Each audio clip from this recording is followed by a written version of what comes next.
So glad you asked. Yes, we do, I think. So, what I've come up with is I want it to be inside the distance.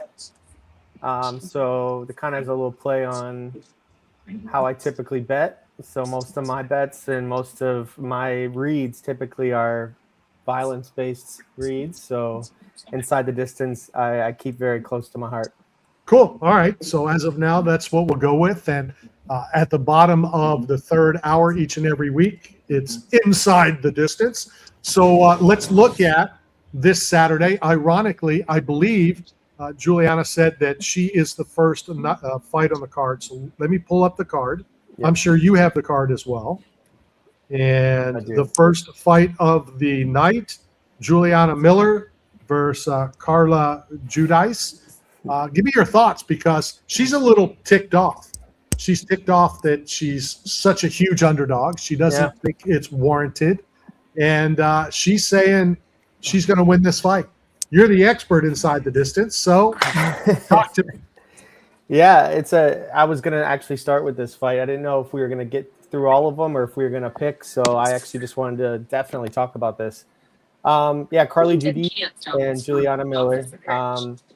It should be a fun fight. I think that a lot of the hype is recency bias on both sides, to be honest. I think Juliana Miller is a very skilled fighter. She's a Ultimate Fighter champion. So we know she has what it takes as far as that goes. And then Carly has just come out guns blazing. So she's I believe has 4 out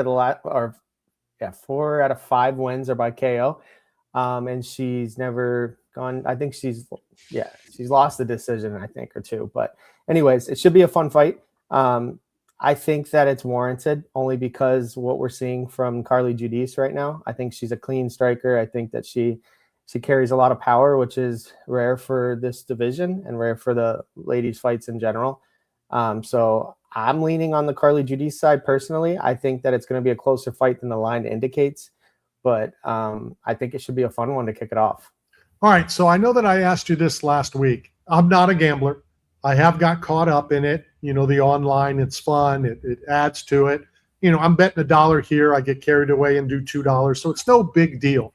But everybody is different. I get that. Yeah. But if you're only betting, well, whatever you're betting, first of all, only bet what you're willing to lose. So let's say that first and foremost. But what would you tell people? Bet smart, that's who's going to win. Bet kind of a little reckless in the underdog that has a possibility to win. Where would you want to direct people? Yeah, it's definitely person to person. Some people start off very conservative with their betting early in the night, and then because the cards, we're 14 fights in, 12 fights in, it might be, you start to get a little more aggressive or try to start to make up what you've lost in the last fights. So it all changes. I think as a responsible bettor, you want to have your bets you want to keep it to depending on the risk. So it's risk and reward typically. So anytime that you're going into the plus money side, plus 300, 400, 500, and so on, I usually keep those smaller because the chances of them hitting are a lot less. It's just kind of the obvious there. There are times that I see a line that really sticks out or I think it's incorrectly lined. So I will bet more than I normally would on that kind of bet. And then unfortunately, when it gets to the favorites, you have to lay the money to make money. So that's when you have to be confident about it. And you have to be willing to risk a little bit more of your bankroll, as they say. So it all depends. I know for me, if I will do a lot of betting in the moment. Some people prefer to line up all their bets at the beginning so that they're not tempted to go and bet throughout the fight and bet on just impulsive bets. Chasing, right? All that stuff. Yeah. So it just depends from person to person. I know people who do very little research who will throw triple what I throw on bets. And that's just what they get excitement out of. So overall, it's managing your bankroll and betting what you can bet. And for that changes. Now, when you said that you put less on the bigger odds, but you're also going to bring more money back to you on the bigger odds. So, a smaller bet might bring you more or the same as a bigger bet on obviously either a favorite or less of an underdog. Yeah, it's very similar to like when you're parlaying up crazy parlays. If you got a submission and a knockout and an inside the distance here and a going the distance here, and it ends up being a, I don't know, it could be plus like 2,000, plus 2,500. Number looks good, and the more money you put on it, it's going to look pretty on the bet slip, but the chances of it hitting are not great. So although it can hit, you definitely want to just throw it. You want to just weigh your options there and figure out what makes the most sense and what you're willing to lose on something that's a long shot like that. All right. So before I hit your list, because like you said, you wasn't sure if we're going to go through the whole thing. And if we have time, we've got a little over 20 minutes left. Let's talk, about the other two UFC fighters that are on the show. We like to call it the Randy Rub, et cetera, et cetera. So we've already talked about Juliana. Give me your thoughts on Chidi, and I am not going to attempt to say his last name again. Well, yeah, that's a good fight. So let me see what we got here. So yeah, with Chidi,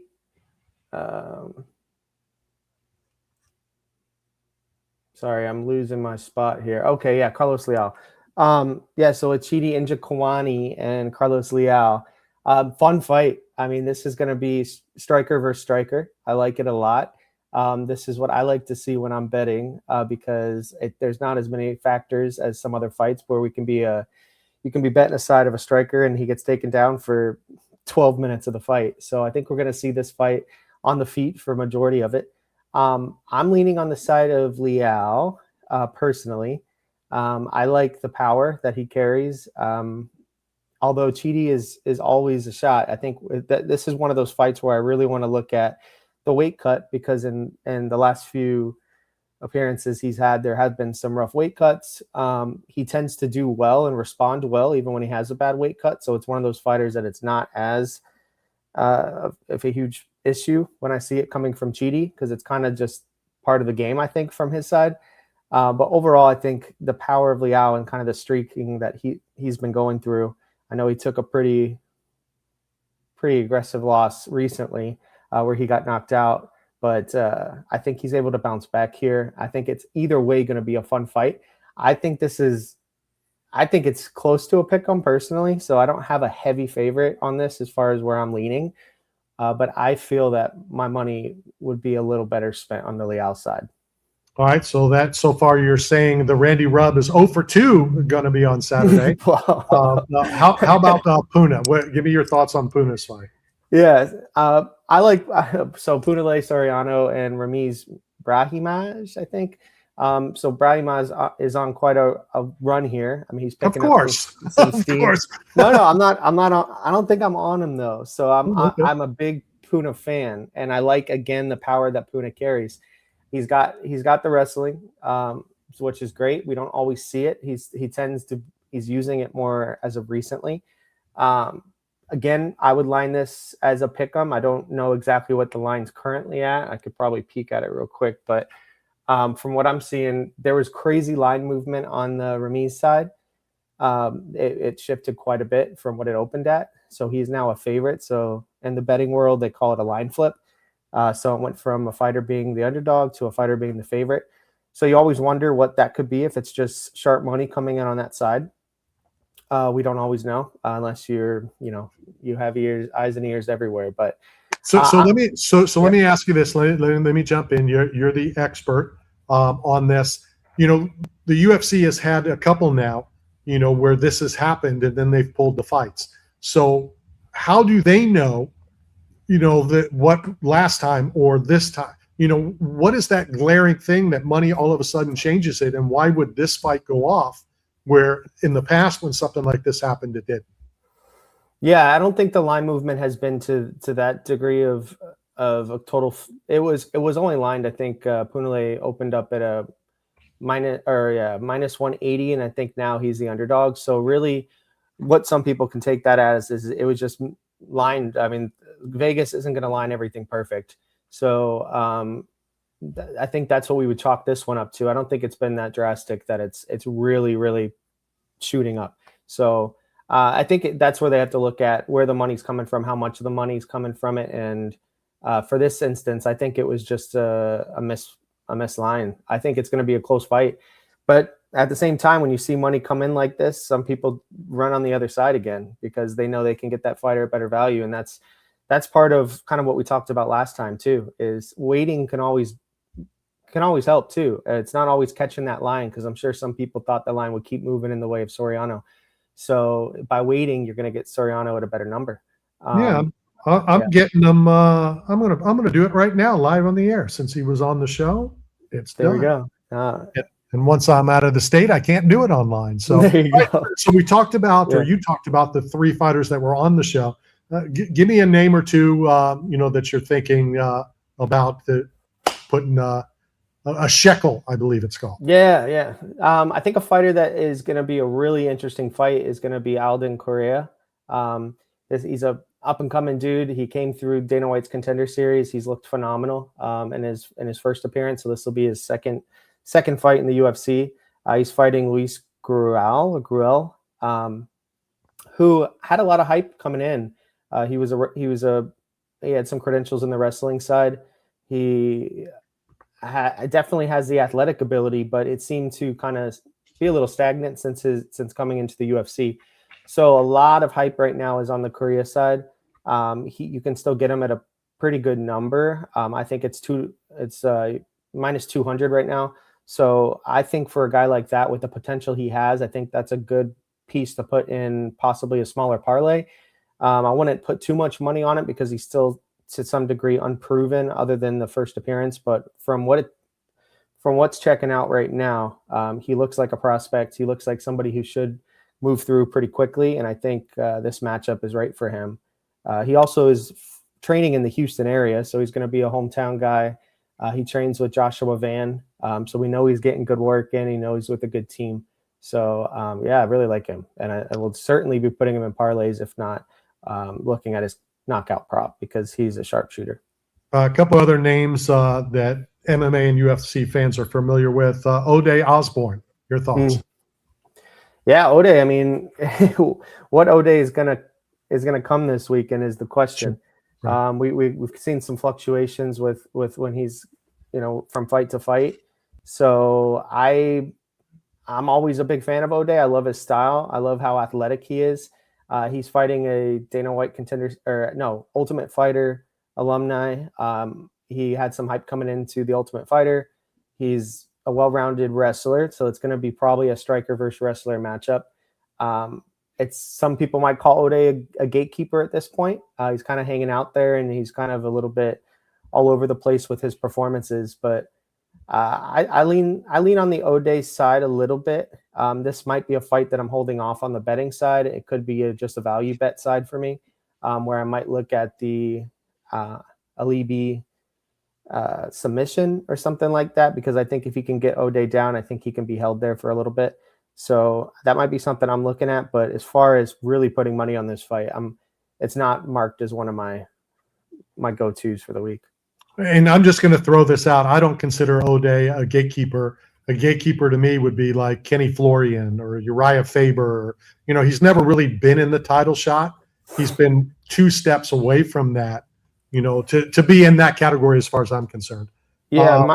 The way I look at it is he's gatekeeping the top 15 kind of thing. So it's more so getting to that higher level of competition, that getting through him, he's going to, whoever gets through him is going to make probably a pretty decent run at, above the top 15. And his name is still recognizable, so he has that going for him. How about Philly Fresh, Philip Rowe? Yeah. Phil Rowe fight's fun. I like Phil Rowe. I mean, he's a Florida guy. Is he training out of Orlando or Jacksonville? Orlando. Yeah, Orlando. Yep. So that's a fun fight. It's a hard one for me to pick as well. Jean Paul Levignani, they call him JPL, so we'll use JPL for short. Showed a lot of potential coming out of Dana White Contender Series. He had an unbelievable finish. It was a kind of a walk-off KO type thing. So he looks good. This is going to be a good matchup for him. Phil Rowe, another guy who cuts a lot of weight, who's huge for this division. It's going to be a good test for JPL. I personally am leaning on the JPL side, probably inside the distance, but should be a really fun fight. I get it, inside the distance. I get it. I get it. Before we go to the co-main and the main, I was kind of surprised when I looked at it. I thought Dan Ige was the co-main. He's not. He'll be the fight just before the co-main, I believe. Yeah, So we could talk about where are that. we with Dan Ige? Yeah, so he's fighting. I'm gonna just say his hyphenated name. So Melky Costa and Danny Gay. So two fighters that I really like. I'm biased on the Melky side because his nickname is the Dalmatian, and I have a Dalmatian. So as you know, Yeah, that makes betting. so Okay. yeah. So I like his skill set as well. I think he's a very promising fighter. He's done nothing but level up through every single fight. He looks better every single fight he comes out.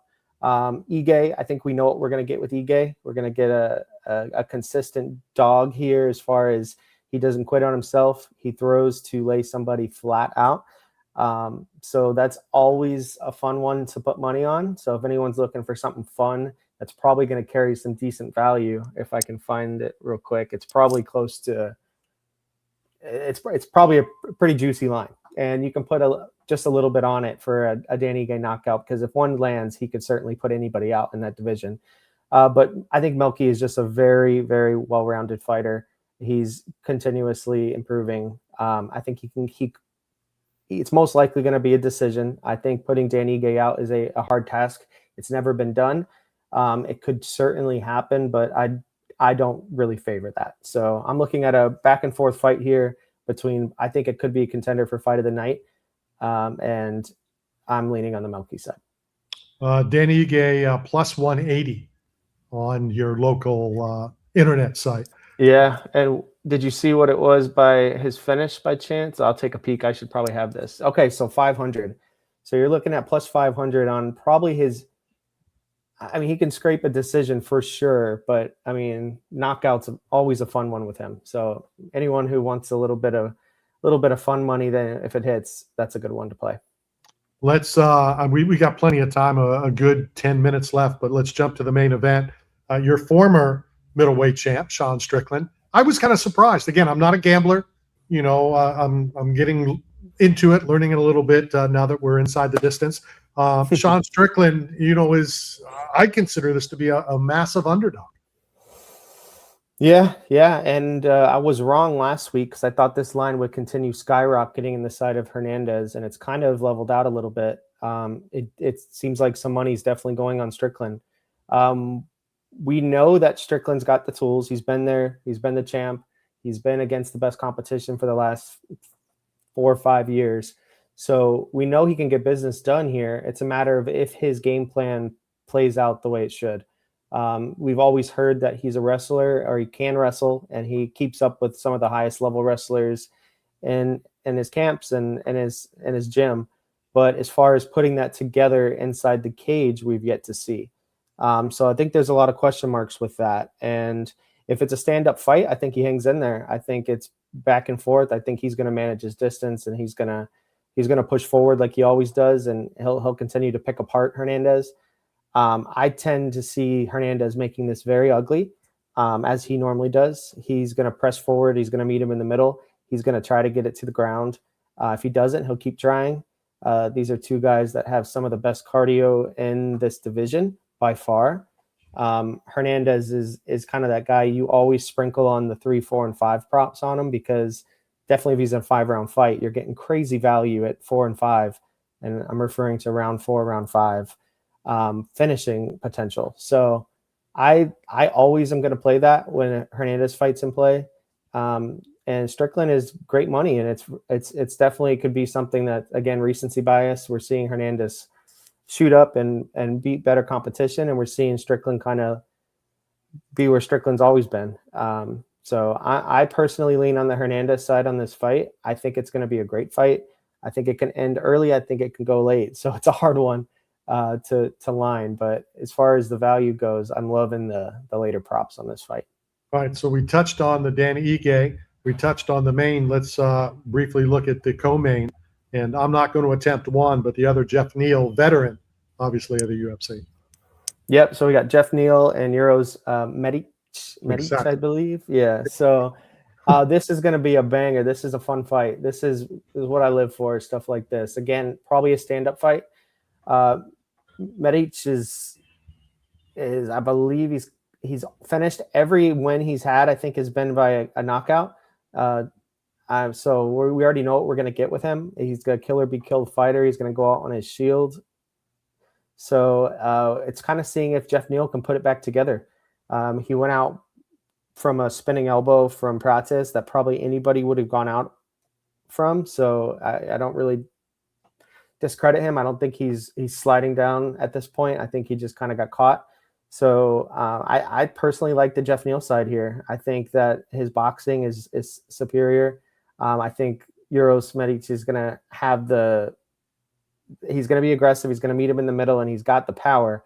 But I think that he's just as willing to take a shot as he is to give one. And I think that's going to bite him in the butt here. So on the website here in the state of Florida, Jeff Neal minus 220 as in co-main event there. Yeah. I like him as a kind of as a parlay piece there as well with the Correa, Alan Correa that I mentioned earlier. I think it's a consistent guy that we've seen. We know he can fight these guys. I heard he's kind of changed his lifestyle up a little bit. I think he's stopped drinking and a couple other things that might have been hindering his performances in the past. So it should make it for a much better weight cut for him. It should make it, he should be feeling good.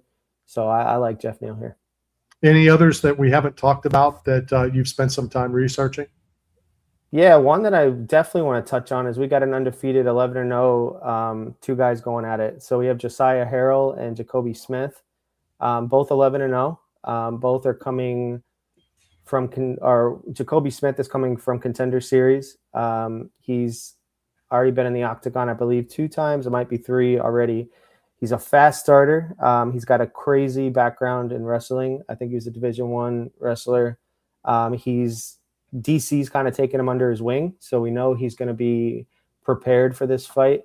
And then Josiah Harrell, he was supposed to step up against Jack Della Maddalena a few months or about a year ago or more now. He ended up going through his health checks and everything like that, and they found something related to his brain that was birth related. So they actually called that fight off. He ended up not stepping in for his UFC debut. He went back to his regional promotion that he was fighting for and has absolutely been tearing it up as he was prior. So this is finally his UFC debut. I think it's a close line or a close fight as the line indicates. Or actually, I think it's Jacoby, not close. Yeah, Jacoby actually is a big favorite here. So yeah, he's minus 300. Yeah. So what my notes actually say is I think it's a lot closer than the line indicates. So I see this fight as a pick 'em in my eyes. So the value is definitely going to be on Josiah here, but it's hard to bet on that because I think Jacoby's carrying the power. He's got the UFC experience. So I would be looking at Jacoby by knockout, most likely. I think that's how he would finish this fight if he does. And if not, put him in a parlay would probably be a good move. But if we're looking for a value bet, and I think a bet that would look okay, I don't know how it's going to potentially play out, but I think he's going to hold his own in there. I think Josiah Harrell is a good value bet. So how do you make that decision? We talked about it at the beginning of the segment. The underdog, the value to make more money. The other side, nothing's a sure thing, but if you're a sizable favorite, you're a sizable favorite for a reason. So how do you make that decision? I want to put $1 or $10, whatever, on that underdog for the big payday, or the quote unquote no such thing, sure thing. I don't know. You got to go with your gut is the thing for me. I mean, the more reading that I do, it obviously sways my decision. I have people that I back as far as from the betting atmosphere, the betting world. So I tend to take their consideration on a few different ones. So that will sway me one way or the other. But as far as how much you put on it, again, it's more like I wouldn't go crazy on it. This would be a quarter to a half unit bet. So whatever you establish your unit at is you usually want to cut that either in half, or if you're feeling really confident, you just feel this is a mislined fight, or you know something that everybody else doesn't know about coming into the fight, then you can go a little more aggressive. But yeah, that's the hardest question, right? Because when you hammer an underdog and it misses, then you feel horrible. When you sprinkle on underdog and it hits, you say, I told you so. but you only put 10 bucks on it. So it's just one of those things that it's part of the game. Is there one bet that you're looking at that you want to give the audience? This is what I'm going to do. I like this for whatever reason. Oh, like a favorite bet here? Yeah. It's like your favorite child or your favorite food. Yeah. Yeah, I got a lot right now. I would I would say right now one that's really sticking out to me is going to have to be we haven't even talked about it, but the Ante Delija fight. This is a guy that I think belongs in the heavyweight division. He took a pretty weird loss to Waldo or Costa Cortez. It was a fight that got stopped for an eye poke. He thought he won. He celebrated. They restarted the fight. Waldo knocks him out. I think he belongs here in the heavyweight division. I said last time that I think the heavyweight division is kind of on a landslide right now. So I see somebody like Sergey Spivak, who's been here, who wants the fight to the ground. We know what he's going to do. He doesn't carry the power on the feet. I'm really liking Ante Delija by knockout. Is something I'm going to definitely play. I think it's a decent line on that. All right, that's pretty much the picks for this Saturday. We have plenty of time for you to do the research, not that you need to. Your thoughts on the return of Ronda Rousey and Carano? Yeah, I saw that. I think it's fun. I think it's good. I hope they can get I hope they can get the viewership they're expecting. I think her name's going to carry it for sure. And well, it's interesting. I don't know. I don't have much thought on it just because she's been out of the game for so long. I know she's picked up striking a little bit, so that'll be fun to see how she's taken the striking side. But it should be a fun fight. I think it's supposed to be on Netflix, right? I believe so. Yes. Yeah. I think it's good for the sport. I like that they're hyping up the female side. I mean, Dana White was quoted at one point saying he's never bringing females into the UFC, and now I'm getting excited for some of these fighters coming through. And she was one of the first ones to do it and to really bring the hype of the women's divisions into the spotlight. So I love it in the sport. The ironic thing is Carano, started it, and then Ronda was the first female in the UFC. Right. If this fight was 10, 12, 18 years ago, then we'd all be very excited. Will I watch it? Yes. Will I spend money to get on a plane and fly to California to cover it? No. Right. I have Netflix, so I'm not, what I'm saying? It's one of those, and I don't blame anybody for trying to make a living. Right. So we have weeks and months, to talk about it. So, Jared, we appreciate the time. The new title, was it The Distance? Between the Distance? Into the Distance? Inside the Distance. I got so many notes all over the side. ITD. Inside the Distance. So there you have it. Have a good week. Have a good weekend. And a lot to talk about with the Grand Prix next week as well. Sounds good. See you guys.